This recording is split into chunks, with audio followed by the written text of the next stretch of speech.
I'm going to share from Deuteronomy 5:16. Honor thy father and thy mother, as the Lord thy God hath commanded thee, that thy days may be prolonged, and that it may go well with thee in the land which the Lord thy God giveth thee. Jesus quoted that commandment, and he said that's the only commandment with a promise in it.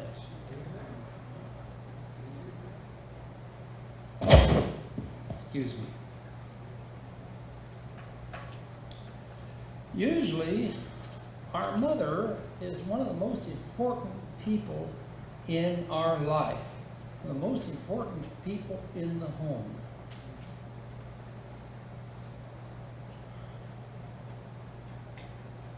I loved being able to spend time with my father,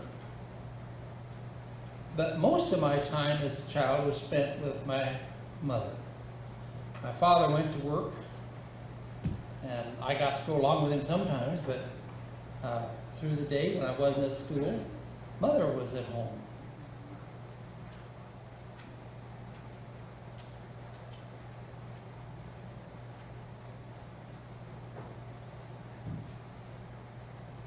Although I did get some wise advice from my father. One day I didn't have school, and he invited me to go to work with him down to the office. And at that time, he was the administrator of the Good Samaritan Nursing Home in the Spokane Valley. And I went down there, and he had appointments with people, and they were talking with him, and I got up and I spoke too. I liked being part of the conversation. Probably about 7 years old. I don't think it was quite so thrilling for everyone else to have me as part of the conversation. But when the person left, my father invited me to come sit on his lap. So I did. And he asked me how many ears I have. I told him I have 2 ears. He said, how many mouths do you have? I have 1 mouth. And he says, do you know what that means? I said, no, I don't know what that means. I have 2 ears and 1 mouth. And he says, well, let me tell you what it means. It means it's God's will. So I said, it's God's will that you listen twice as much as you talk. And that's good advice. My mother liked to tell us Bible stories. And she didn't have to read them out of a book. She had them in her heart. She could recite different Bible stories. I asked her one day, why does everybody speak different languages? And so she was the very first one to tell me the story of the Tower of Babel. Wow. And she knew her Bible lessons.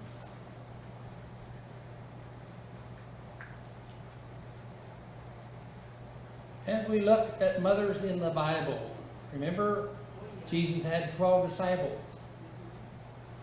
And the sons of Zebedee, James and John, their mother came to Jesus. And what did she have in mind? Do you remember? She wanted that in the kingdom, when the Lord Jesus came to his kingdom, one would sit on his left hand and the other would sit on his right hand. It'd be right there to help govern the nation.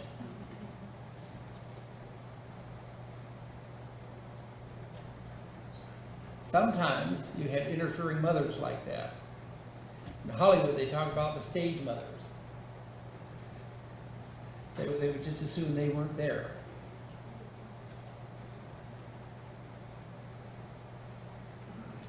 In our country, I find it sad to say, schools and the state are trying their best to diminish the place of the mother in the key education of their children. They want to decide when to explain the facts of life to the children, and they're not always right. They're not always correct. Look at this great wickedness that's going on in the schools with how they're teaching kindergartners, first graders, second graders. And they are actually telling them that they can decide whether they're a boy or a girl. They don't have to go by the way they were born.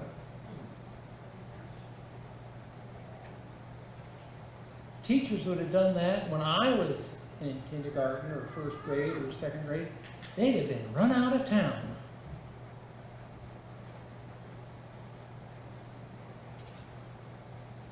And I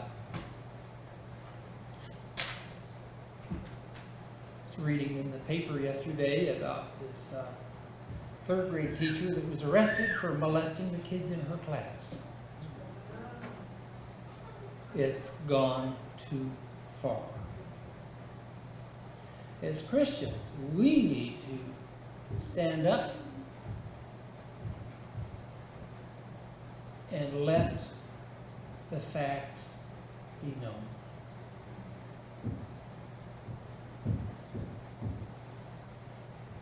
There's more and more homeschooling going on in our country. I don't believe that's always the best alternative, but it can be better than the public schools.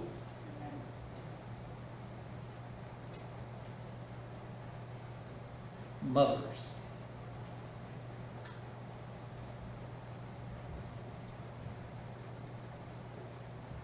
Not all of us still have our mothers,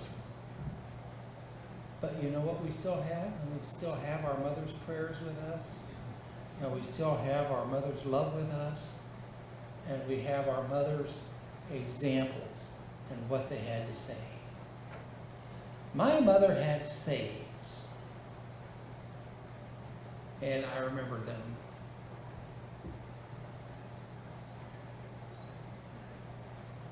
I used to like to drink orange soda pop when I was a little boy. That was my favorite one. And I would ask my mother if I could have a dime so I could buy one. You know, I thought that was expensive. I thought a dime was a lot of money when I was a little boy. Now people just leave them lying on the ground. Dime. Sometimes she'd let me have the dime. Sometimes I'd have to listen to some advice, and sometimes she'd say no. But you know what the advice was? It was almost always the same advice. She'd say, you know, it doesn't even cost a dime to be nice. She'd say, it doesn't cost anything to be nice. And once in a while she'd add another phrase. And she says, but you know, being nice to people can pay rich dividends. Does everybody here know what a dividend is? No? Do you know what a dividend is? Okay. Dividend is when you make an investment in something and it pays you back. Like I have $400 invested in some stock. I had a bonus and I put that all in some stock. And it pays 20% dividends, which is huge. And so I get $10 because it pays nothing. I get $10 in my account every month, and I'm able to invest that too. That's a dividend. That's something that you earn for investing. And being kind to people is one of the best investments you can make.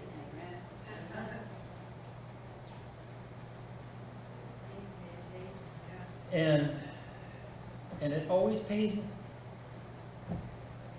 a lot to be nice, because if you're nice to people, are they going to be mean to you? I hope not. I hope not.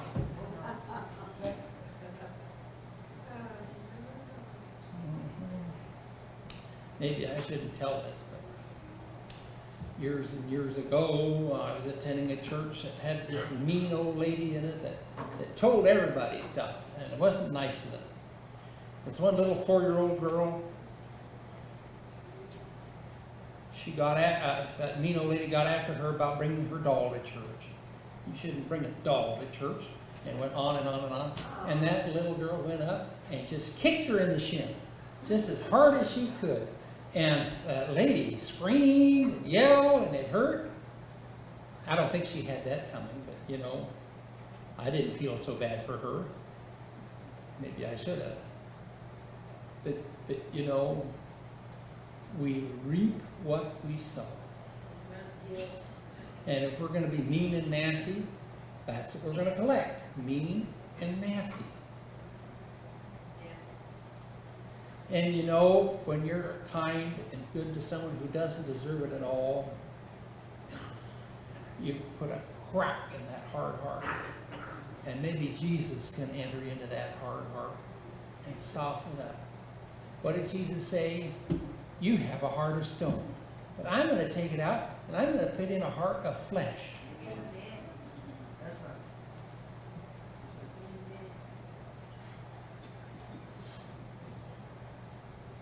We all have experiences. I knew of a man, and he didn't have a good mother. His mother sent him out to steal clothes off people's clotheslines. This was back years ago when people had clotheslines. And he'd bring them home. And if he didn't bring out home enough, she would tell him he wasn't going to have any supper until he brought in more. Then she'd turn around and sell those clothes.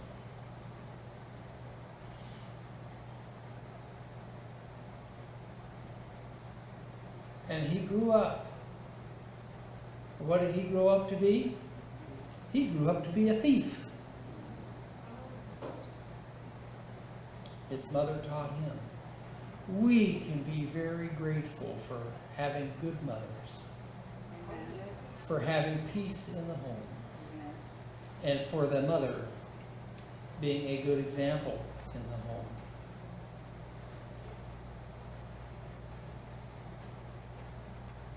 When I was a little boy, we always locked the front door, but we didn't lock the back door. We didn't. I don't think our back door was ever locked.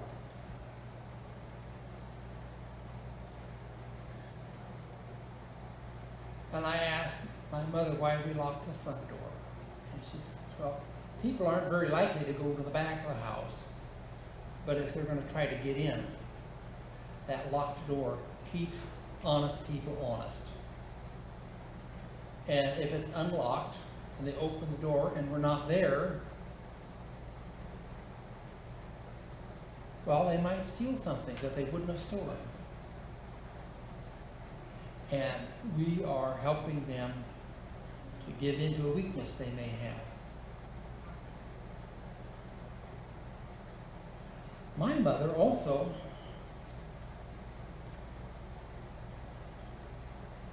had some funny ways of getting things accomplished. My little brother wanted a bicycle. And my mother wanted to go ahead and get him a bicycle. But my father says, well, he can wait until his birthday for his bicycle. And that way we'll fit it into the budget. Well, you know, his birthday was clear in March, the 9th of March. And this was August, summertime, no school. And he could ride around. But you know, in March, there's sometimes still snow on the ground. So she came up with an idea. And she went out and she bought a bicycle in August. That's when my dad's birthday was. But it was just the right size for my little brother. And my dad opened that box and there was his birthday present. A bicycle. Just the right size. And so of course Dad gave it to him right then and there. He told my mother, "You're sneaky." She said, "Well, I have to be." Mothers can figure things out. She can figure things out. Another thing about my mother, she had 3 children, and they were all in the kitchen with her when she was cooking supper. My mother cooked the hard things. My job was to mash the potatoes. My sister's job was to make the dessert. And my little brother's job, about 4 years old, was to set the table. And he could set the table nicely. And that way, she knew what we were doing. That's right. And my parents had the right idea. They'd send my sister and I to wash dishes after supper while they sat down and watched television.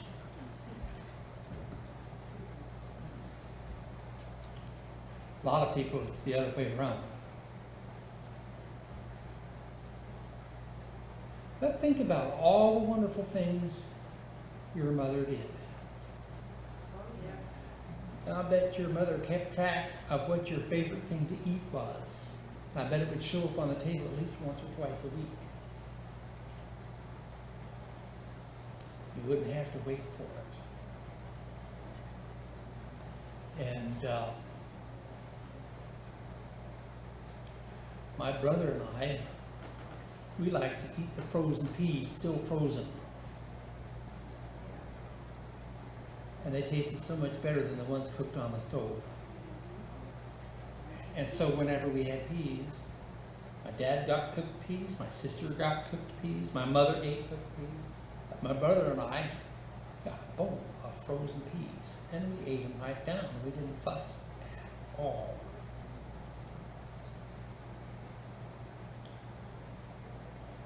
You know, God's a lot like our mother. God knows what we like. God knows what we dislike. Sometimes He knows that what we dislike though is just good for us. Oh, yeah. And gives it to us because it's the best. God is so good. Amen. All the time. He is so good. God, whether you realize it or not, God loves you and provides for you. I remember listening one time to a man before church, and he was talking about how God never did anything for him.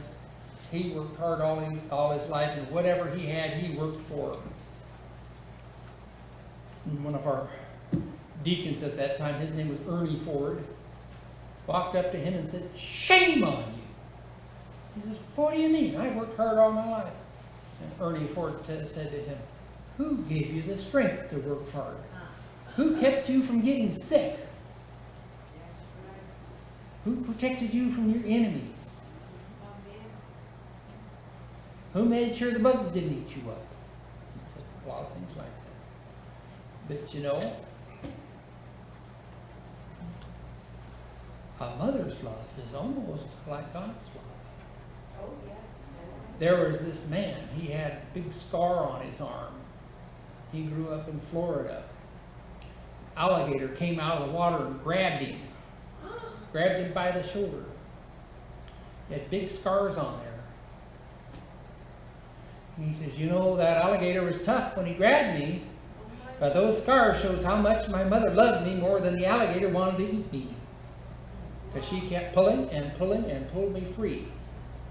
And he says, and those scars are proof of how much my mother valued me and how much she wanted me to live.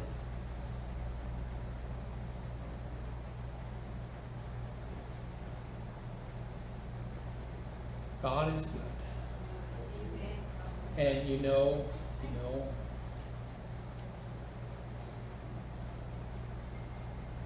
I heard a lady talking about her former husband.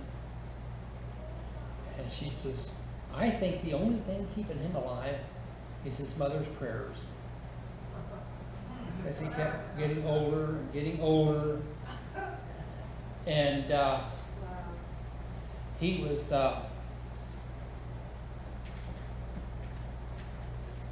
he was 58 years old when his mother died. And His ex-wife said, you know, his mother prayed for him every day for 58 years. Wow. That's going to take a long time for them to wear off.